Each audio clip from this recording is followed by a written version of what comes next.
So week 4 of the NFL is over, so it's time to go over every single one of the games, and I'm going to give you my thoughts and what I think about all of these teams, all these games that happen, and whatnot. So starting off with the Thursday night game, probably one of the worst Thursday night games in history, the New York Jets against the Denver Broncos. The Broncos won 38-28. Starting on the Jets side of the ball, Sam Darnold started off looking great. He made good throws and even had that long run for a touchdown, but that's about it. Later on, he gets hurt, but then he comes back, and then he has a good 2-minute drill. But the thing that sucks about the Jets is that they're the Jets. They don't have a good team, so there's constant pressure on Darnold. It's not good over there. And everyone's been saying this. I've been saying this since the beginning of this season, man. The Jets, it's just rough. Next, for the Broncos, they started off very well. Melvin Gordon and Noah Fant got involved early on in the game. That was pretty cool. Jerry Jeudy even got involved, had an awesome catch where he mossed a defender for a touchdown, and that was a very poorly underthrown ball, just so we know. Jerry Jeudy just made that play on his own. Ripon looked pretty good. He did throw a pick in the second quarter, I believe. Tim Patrick also looked pretty good for the Broncos. And the thing about this game is that the Broncos were in control of all three phases of the game. They even had a great return that possibly could have scored. But then in the fourth quarter, Ripon throws a pick six, which, really gave the Jets hope. And then the next drive, he threw another pick. But later on, Melvin Gordon scores a nice, long touchdown run, which is pretty cool to see. I mean, you guys picked him up. A lot of Broncos fans didn't really know what his production would be with Phillip Lindsay. I think they even still have Royce Freeman. I could be wrong. So, pretty cool to see someone you pick up doing pretty well. Just sucks that you guys aren't doing that well this season and are so banged up. But the next game, one of my favorite games to talk about, is going to be the Dallas Cowboys and the Cleveland Browns. The Browns won 49-38. I guess, who should we talk about? Let's talk about the Cowboys first. The Cowboys are a second-half team, man. That's just what they are. And it's so evident the past few weeks. They just don't start off that well or play that well in the first half. And for the Cowboys, there's a lot of pressure on Dak on the first drive. Seemed like it'd be another long week for him with the O-line being banged up. But on the next drive, Dak's playing well. Hits CD to end the drive with a score for 6, of course. I think that was his first touchdown. Drive after that, Dak throws an insane ball between two defenders and hits Amari Cooper. Amari Cooper with the great concentration and Dak Prescott with the precise throw. You really like to see that, especially for Cowboys fans. But then later on, all right, turnover after turnover. Strip sack, Zeke fumble. Can't be doing that early on in games. Well, I guess if you're the Cowboys, you can, because then you just come back later on. But anyways, turnover after turnover. You just can't have it. If you're a good team, you can't be turning over the ball like that. So after Dak starts taking over, they have a chance to onside kick, and I believe they squib it, and they almost get the deep squib off a mistake by the Browns, but luckily it goes into the end zone. CeeDee Lamb also scores later in the game as well, and yeah, like I said, he's looking awesome. Me and my buddies were talking about the top rookie receivers right now, and I think you have to put him at the top, and that's a really stat class, so that's saying a lot. But yes, as of right now, you have to put CeeDee Lamb at the top of all the rookie receivers.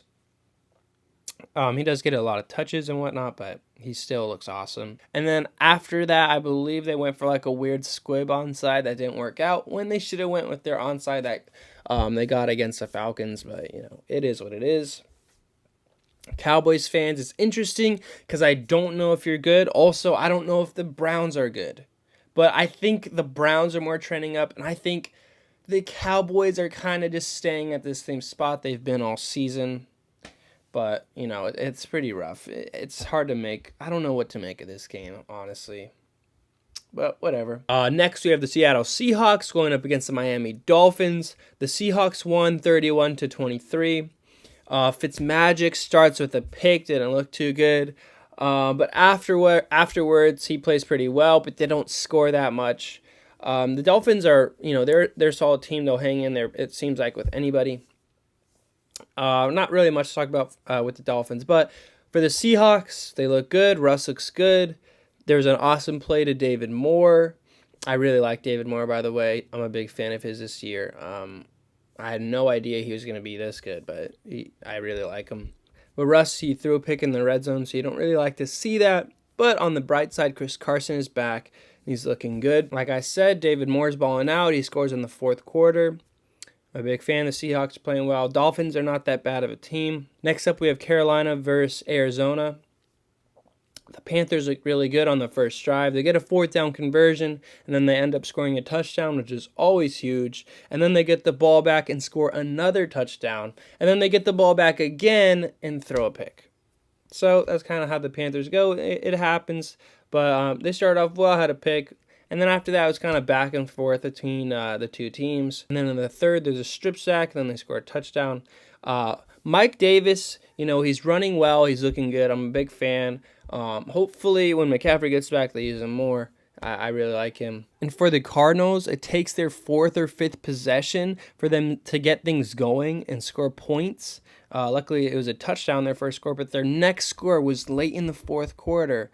All right, a touchdown. And you can't have that. You can't have that if you want to be one of those top teams. Like I said, they're really young. They're right there. But you guys got to get those first downs and you got to score points.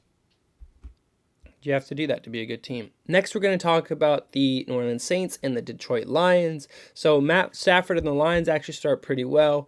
They get a pick on Drew Brees on his first pass, and then shortly after score a touchdown with Kenny G. Later on in the game, Jesse James makes an awesome catch, great grab. But then Matt Stafford throws a pick in the red zone. You don't really like to see that, especially if you're a Lions fan. But then they end up scoring a late touchdown in the fourth, and then Hawkinson makes a grab to convert on the 2-point. So the Lions are fighting there, right there. It seemed like they were going to win. I think they were up like 14-0, so could have had that one. So for the Saints, their first drive after that pick we talked about was really good. And then the next two drives, I believe, they scored on both. Late in the second, Drew Brees connects to Traquan Smith for a nice grab for a touchdown. That was really cool to see. The next drive, we have a 2-minute drill for Drew Brees, and it's another touchdown for Traquan Smith. So that's really awesome. I'd like to see him get going. I know a lot of people are hyped about that. And the Saints were pretty much in control when they came back from being down 14. That's just how it goes with the Lions. They can't finish when they're up. It's just what it is. Next, we're going to talk about the Minnesota Vikings against the Houston Texans. I knew the Vikings were going to win because they're trending up. They're looking better. And the Texans, not so much. The game started with punts on both sides of the ball, but eventually the Vikings get things going, and Justin Jefferson gets involved early, and Dalvin Cook scores. So the Vikings are doing what a lot of people thought they should be doing, feeding Dalvin Cook, airing the ball to Thielen and Jefferson. It's actually paying off now.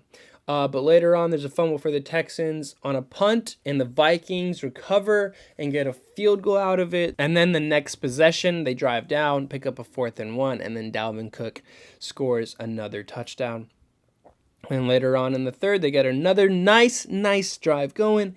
There's some great catches by Justin Jefferson and Kyle Rudolph, and then Adam Thielen with an awesome touchdown grab. That's why. Okay, so like the first week I was like, oh, the Vikings, they can't be that bad. But now they're actually trending towards where I thought they were going to be. I was really worried at first, but it looks like they're doing a lot better now. But the next possession for them, another great drive, ends with a touchdown. So they're playing pretty well on the offensive side of the ball. As for the Texans, they couldn't really get anything going until the second quarter. They get a little drive and score 3. And their next drive, they're in a 2-minute drill, but only get 3 before half. But starting the second half, Texans drive down and score a touchdown, Watson to Fuller.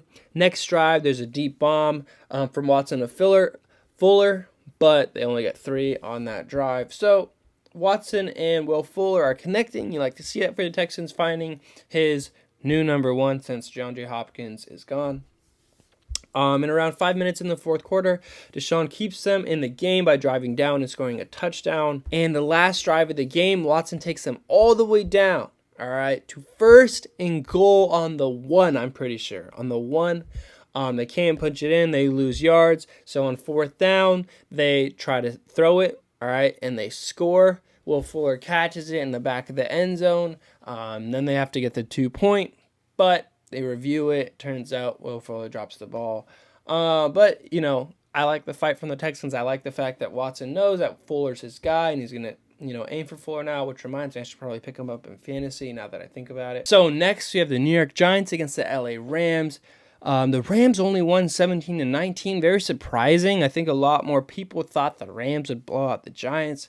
Kind of strange though, because Sean McVay said that he was struggling against or struggling with scouting against the Giants defense, which I think a lot of people thought was maybe sarcastic or a little odd that he'd be saying that. But speaking of the Rams, in this game, they start the first drive really well, and it ends with a touchdown. The next drive, they actually fumble, and then the next drive after that is another good drive, and they end with 3. So starting off pretty well. But in the second half, they can't get much going on offense. But Jalen Ramsey has a nice stop on 3rd and 3 and makes a perfect tackle. A lot of people were talking about that. And in the fourth quarter, Goff throws to Cooper Kupp and lets him do the rest for a touchdown. So not much to talk about. Pretty boring game for the most part.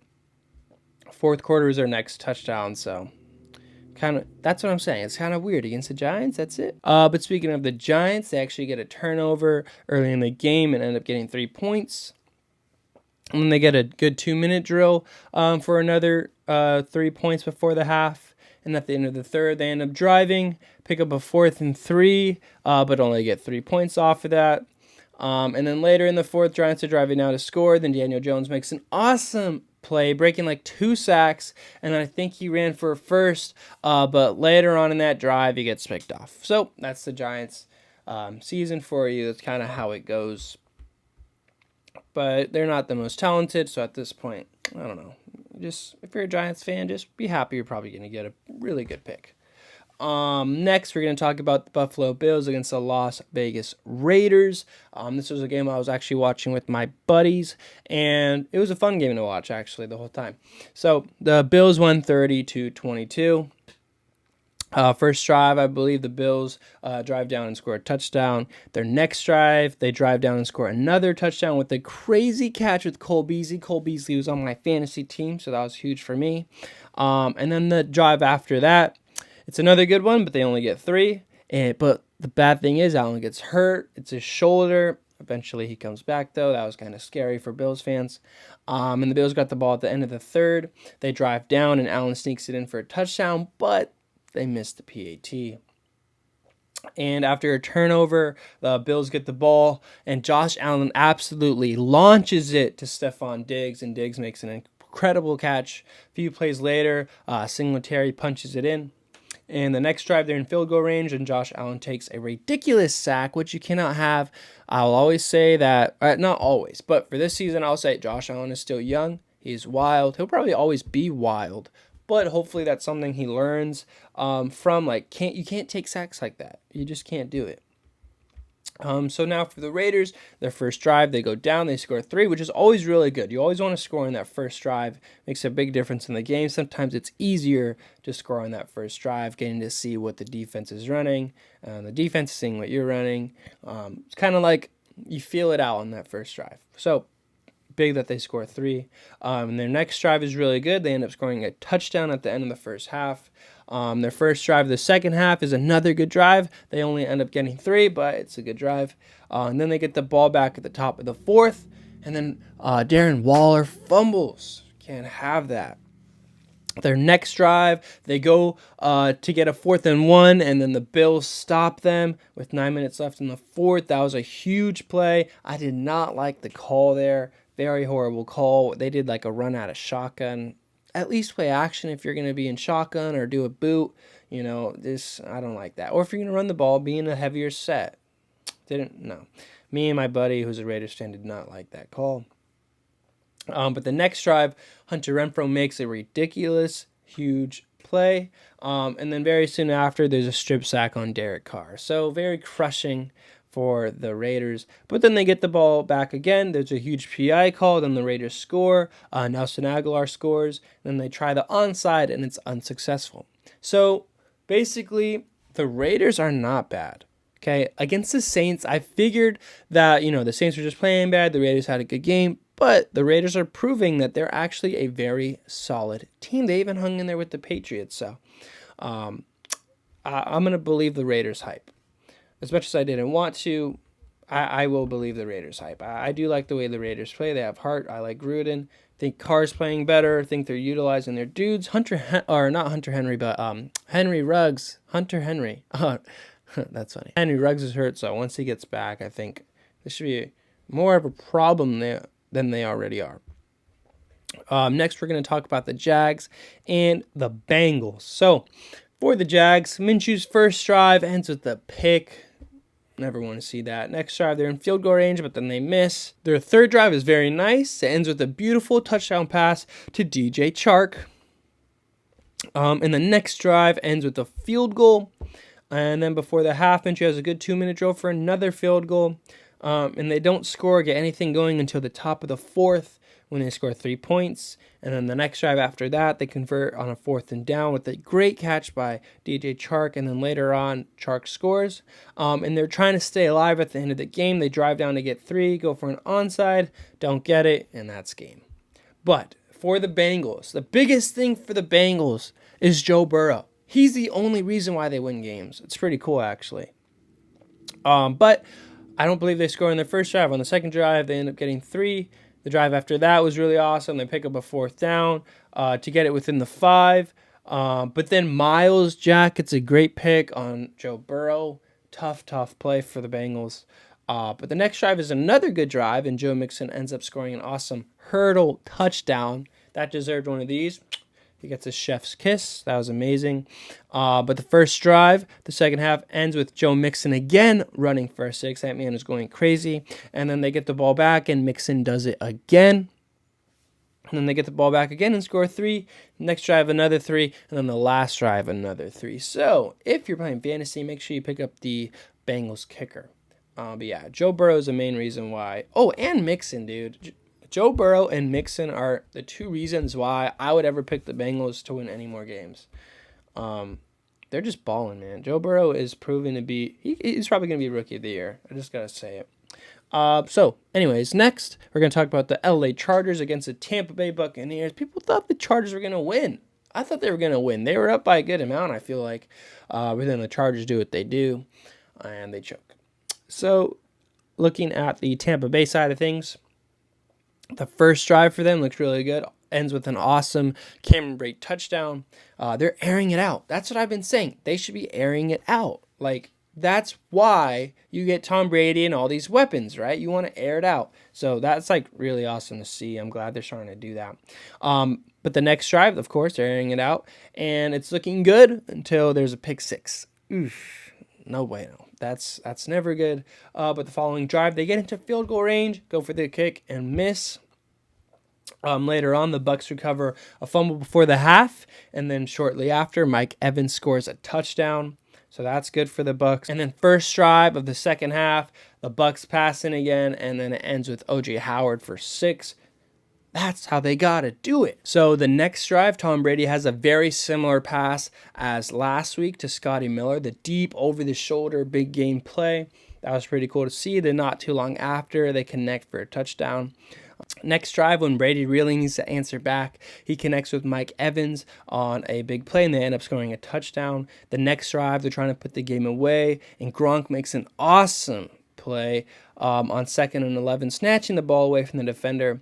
Very good. And then they only end up getting 3 points. But the Bucs are doing exactly what they should have been doing this whole time. Very good to see from them. Very fun to watch as well. But for the Chargers, Herbert, all right, he ends his first drive with a giant play, launching the ball into the end zone for a touchdown. But before the half, Josh Kelly fumbles from within the Chargers' own 10. Very rough there. The Bucs score. That's what I was talking about, the Mike Evans touchdown. And the Chargers don't get much going until right before the third ends, and Herbert launches the ball again for another deep touchdown. And then at the end, with a chance to tie, possibly even win, Justin Herbert throws a pick. So if you're a Chargers fan, you're a little upset because how you guys started. You guys started well and kind of let them come back in. But Herbert's very young and, he really shows promise. And I think things will get a lot better for the Chargers in the near future. But pretty good game, fun game to watch. Next, we're going to talk about the Baltimore Ravens against the Washington Redskins. For the bro, they're not the Redskins, the Washington football team. I always say that. So the football team, they start off with a McKissick fumble early in the game. There's not much going for them, but Antonio Gibson looks very solid. He even gets them within the 10 with a long run and then punches it in himself. Late in the fourth quarter, Haskins throws a nice ball to Terry McLaurin, then sneaks it in for a touchdown. So that's about all we have to talk about. Offensively, Haskins, I don't know if they should keep him in or not, but personally, I'd probably just keep him in, whatever, have him learn if you really think that's your guy. So, I don't know. The Redskins, I keep saying that. The footballs need to figure that out, especially with the fact that the NFC East is not that good. So let's see what they do there. Now for the Ravens, after creating a turnover, the Ravens score not too soon after with Mark Ingram. And in the next drive, there's an awesome run from Lamar Jackson for a touchdown. The drive after that, they convert on a fake punt, and then Lamar connects with Mark Andrews, thank goodness, because he's on my fantasy team, for a beautiful touchdown. Then they get the ball back, and then Lamar throws a pick. So can't be doing that, especially against good teams. Got to make sure you control that ball. But the next drive is great. And they throw another touchdown to Mark Andrews. And the next drive after that, they go down and get 3 points. And then the drive after that, Lamar throws another pick. So the Ravens are good. They just got to limit the mistakes, especially against good teams. The next game we're going to talk about is the most boring game I probably have ever seen in my life, the Indianapolis Colts against the Chicago Bears. So for the Colts, they get a punt block and then score a touchdown on the first drive. Very cool. Molly Cox, I think, scored the touchdown. He's one of Rivers' favorite targets on the team.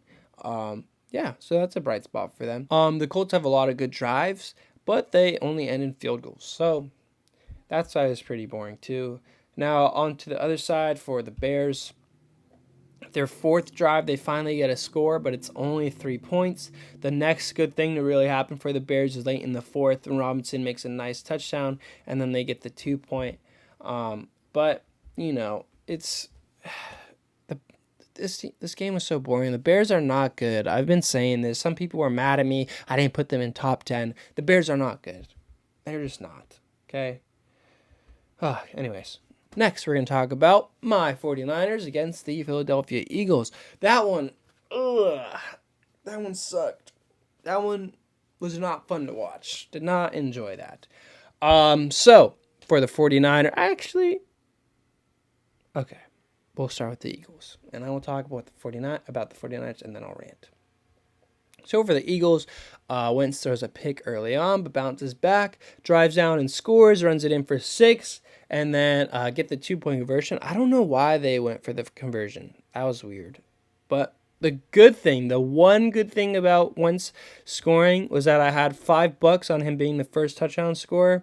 And I think I got like $200, so that was dope. But the Eagles have another really good drive at the bottom of the third later on in the game, converting on a 4th down. I love the play call, love the execution.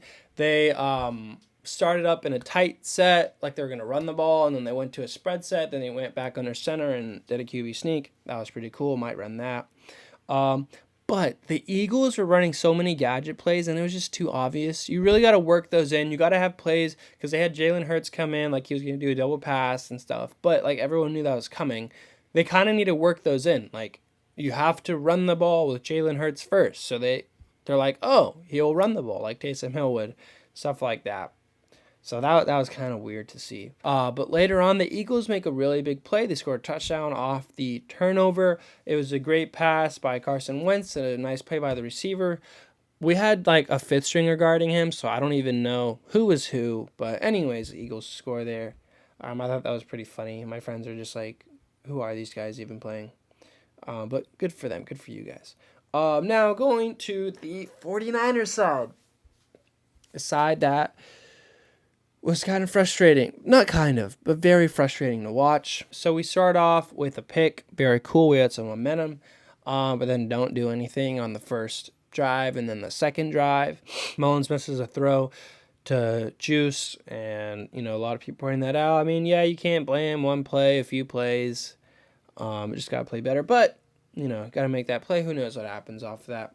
But the good thing is we got Kittle involved very early on. And then Brandon Ayuk, we got him involved. And he takes a screen pass all the way for a touchdown and hurdles the guy. Chef's kiss. That was really cool.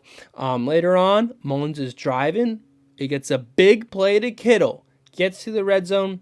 Then throws a stupid pick. Yes, there was pressure. But you got to throw that out of bounds or just take the sack.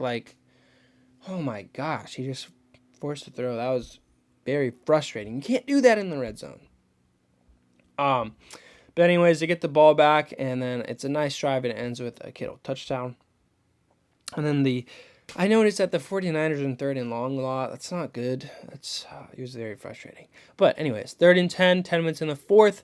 There's a strip sack on Mullins. Got to protect the ball. The next drive, he throws a pick right to the Eagles defender, Alex Singleton, which, all right, fun fact. Singleton grew up around my town. I never really knew him, but he's friends with my friend's friend.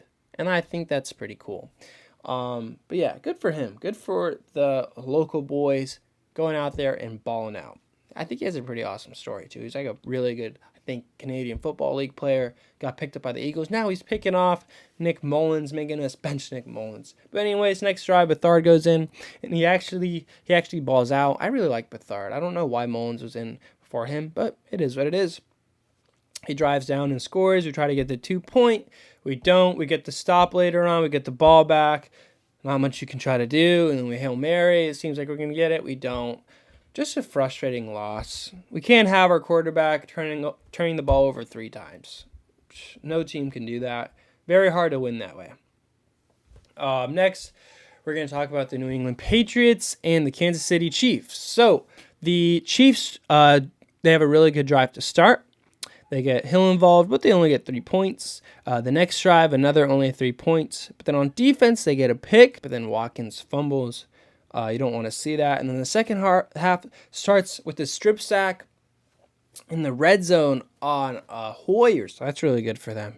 And then they have a great drive getting Kelsey and company the ball. And then great design for Tyreek Hill for the first touchdown of the game. And then the next drive, another good drive with the awesome play design for Hardman to score a touchdown. So the Chiefs got it going more in the second half. But that's the thing with the Chiefs. You always know that at any moment they're just going to go crazy. Doesn't matter what your lead, it doesn't matter what. For the Patriots, after the turnover, after they get their turnover, they get their first points, field goal. But before half, they're driving down to get some points. But then Brian Hoyer takes a really bad sack, and then time expires. You got to be aware. You got to throw the ball away. You can't do that. I think he tried to call timeout after, and they didn't have timeouts. Maybe he wasn't aware there, but a mistake nonetheless. But the first drive in the second half was great. They converted on third, but then he gets strip sack in the red zone like we talked about.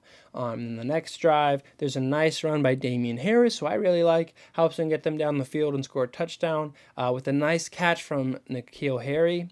But then Jarrett Stidham gets thrown in and throws a pick six, tipped off Edelman's hands. Hate to see it for the young guy. And then the next drive, he throws another pick not long after converting a 4th down. So he gets a 4th down and then throws that pick. So yeah, Patriots really need Cam Newton. Next, we're going to talk about the Monday Night Football game, Green Bay Packers against the Atlanta Falcons. So, first drive, Green Bay drives down like it's nothing. Aaron Jones scores a walk and touchdown. No one's guarding him. Third drive of the game, Aaron Rodgers is balling. Later on, finds Robert Tonyan for a touchdown. And next drive is another great drive. They convert on 4th, and then another touchdown for Robert Tonyan. To end the half, Zadarius Smith sacks Matt Ryan and pays tribute to Breonna Taylor, which is pretty cool. In the first drive of the second half, they're still rolling. And then Aaron Rodgers finds Tonyan again for his 3rd touchdown. And not only that, he's wide open. And then there's another good drive after that, ending with 3. So, The Packers are on fire. Their offense is killing it. Aaron Rodgers is killing it. They have weapons. Even with Lazard and Adams out, they're still balling. But now on the other side for the Falcons, offensively, they didn't start too well. Matt Ryan's arm is pretty weak. You could tell some of the throws he was making, he was putting so much effort into it, but it wasn't getting there. But they get a huge stop on the Packers on 4th down in the red zone. I think within like 5, maybe the 10-yard line. And then their second drive to get things going and score 3 points. But in the second half, Ryan gets a good drive going. Should have been picked, but gets lucky. And the Falcons end up scoring off a nice Todd Gurley run. And then the next drive is another good one. Ends with another Todd Gurley touchdown. And Matt Ryan has an awesome block on that play. That's always fun to watch, quarterbacks blocking. But the next drive, they're going to cut the lead down. And then on 4th down, Calvin Ridley drops a touchdown. So the Packers are on fire. Falcons are always going to be an okay team. They're not the worst, but they don't finish. That's just been the story. Might need to fire Dan Quinn. But yeah, those are my reactions from this week. Let me know what you think. Let me know what surprised you, what shocked you. Or just tell me what's up. Whatever you want to say. Just drop it down in the comments. Or DM me at Mind of Magz. Whatever you want to do. Hit me up. Follow me on TikTok. Let's be friends. Anyways, I hope you enjoyed watching this, listening to this. I hope you have a great rest of your day. Peace out.